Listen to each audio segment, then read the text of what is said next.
2018 ഫെബ്രുവരി 24 Indian സിനിമയിലെ പ്രിയ അഭിനേത്രി ശ്രീദേവി ഈ ലോകത്തോട് വിട പറഞ്ഞത്.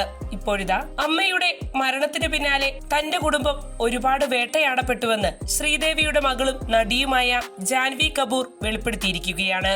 ശ്രീദേവി മരിച്ച അതേ വർഷം ജൂലൈയിലാണ് ജാൻവിയുടെ ആദ്യ ചിത്രമായ ദഡക് പുറത്തിറങ്ങിയത്. അമ്മയുടെ മരണശേഷം ജാൻവിക്ക് ആ ചിത്രത്തിന്റെ പ്രചരണ പരിപാടികളിൽ പങ്കെടുക്കേണ്ടതായി വന്നു. അത്തരം പരിപാടികളിൽ പ്രസന്നവദനയായി പങ്കെടുത്തപ്പോൾ അമ്മ മരിച്ചതിൽ ജാൻവിക്ക് യാതൊരുവിധ വിഷമവും ഇല്ല എന്ന തരത്തിലുള്ള പ്രചരണങ്ങൾക്ക് കാരണമായി എന്നാണ് നടി പറയുന്നത്.